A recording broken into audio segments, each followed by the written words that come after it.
కథ పేరు ఆడాళ్ళు మీకు జోహార్లు. రచయిత్రి శ్రీమతి అద్దంకి లక్ష్మీగారు. ఏమండి, ఇదిగో కాఫీ. ఓకే, అక్కడ పెట్టి వెళ్ళు అన్నాడు రవి సీరియస్గా కంప్యూటర్లో పనిచేసుకుంటూ. ఒకటి చెప్పనా అండి అంటూ నసిగింది. సరే చెప్పు. ఏం లేదు, మన కాలనీ లేడీస్ అందరూ ఒక గ్రూపు తయారవుతున్నారు. అందులో నేను కూడా చేరనా అండి? దానిదేముంది, చేరు. నీకు కూడా కాస్త కాలక్షేపం. ఇప్పుడు పిల్లలు ఎదిగారు కదా, టైంపాస్ అవుతుంది. మధ్యాహ్నం ఊరికే ఇంట్లో కూర్చుంటావు కదా. రవి కంప్యూటర్ చూసుకుంటూ అన్నాడు. అవునండి, నాకు ఏం తోచడం లేదు. కిట్టీ పార్టీ అంటారు. నెలకోసారి అందరూ లేడీస్ హాయిగా కలుసుకుని ఆటపాటలతో మజా చేస్తారు. లత ఎంతో హుషారుగా ఉంది. సరే, దానికి అడగడం ఎందుకు? రేపు అందరూ మీటవుదామనుకుంటున్నారు.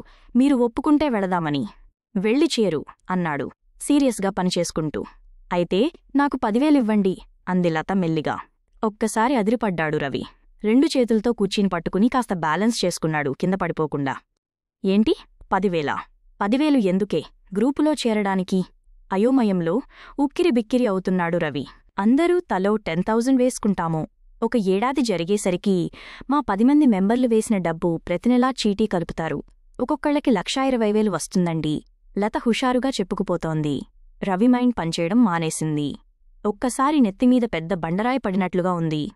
అయ్యబాబోయ్, 10,000 ఎక్కడనుంచి తెచ్చేది? 2 పిల్లలతో సంసారం గడవడమే కష్టంగా ఉంది.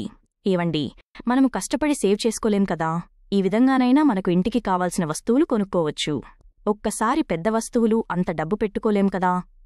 సరే, నాదేముంది, నువ్వే అన్నిటికీ అడ్జస్ట్ అవ్వాలి. అయితే రేపటికి 10,000 నాకు ఇచ్చేయండి.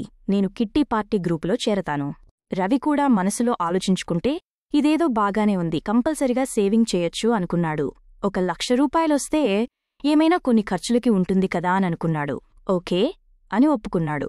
మీరెంత మంచివారండీ అంటూ ఆనందపడిపోయింది లత. మర్నాడు కిట్టీ పార్టీ గ్రూపులో చేరింది. 10 మంది ఉన్నాడు. పద్మావతిగారింట్లో పార్టీ చేరారు. నెలకి ఒక్కొక్కరింట్లో పార్టీ ఉంటుంది, చీటీ కలుపుతారు. అందులో వచ్చినవారికి ఈ డబ్బంతా ఇస్తారు. ఇలా ఏడాదంతా కట్టాలి. చక్కటి భోజనాలు ఏర్పాటు చేసుకుంటారు. ఆటపాటలు, ఆడవాళ్లందరూ ఎంతో సరదాగా గడుపుతారు. ఇందులో పెద్ద వయసువాళ్లు, చిన్నవాళ్లు కూడా ఉన్నారు. కొందరికి పిల్లలు సెటిలయ్యారు, కొందరి పిల్లలు చదువుకుంటున్నారు. మొత్తానికి కాలక్షేపం బాగానే ఉంటుంది. 2 నెలలు బానే గడిచింది. ఇంక సమయం దొరికినప్పుడల్లా రవికి ప్లానింగ్. ఆ డబ్బొస్తే ఏం కొనాలని. 1,20,000 ఎన్నో ఉన్నాయి కొనడానికి. పాత సోఫా పాడైపోయింది. కొత్తగా వస్తున్న చక్కటి సోఫా మెత్తగా ఉండేది, కొనవచ్చు. కంప్యూటర్ కూడా పాడయింది, అది కొనాలా?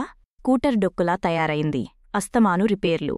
ఇలా ఆలోచించుకుంటే ఆ వచ్చే డబ్బు ఏమాత్రం సరిపోదు అంటూ నవ్వుకున్నాడు రవి. లత పార్టీకి వెళ్తూ ఆనందపడిపోతోంది. ప్రతినెలా టెన్షన్గా 10,000 పట్టుకుపోతుంది.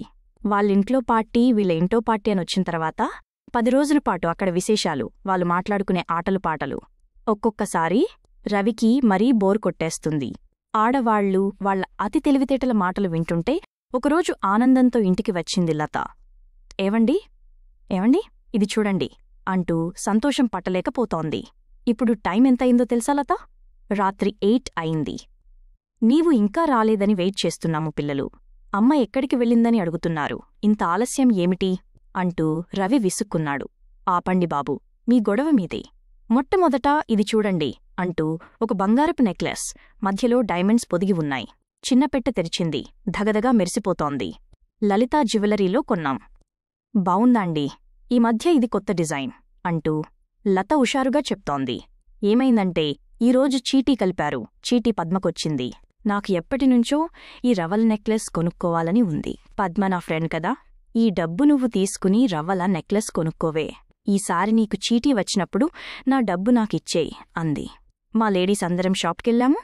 నాకిది బాగా నచ్చింది, మా ఫ్రెండ్స్ కూడా చెప్పారు బావుంటుందని. వెంటనే కొనేసుకున్నాను. నెక్లెస్ బావుందా అండి?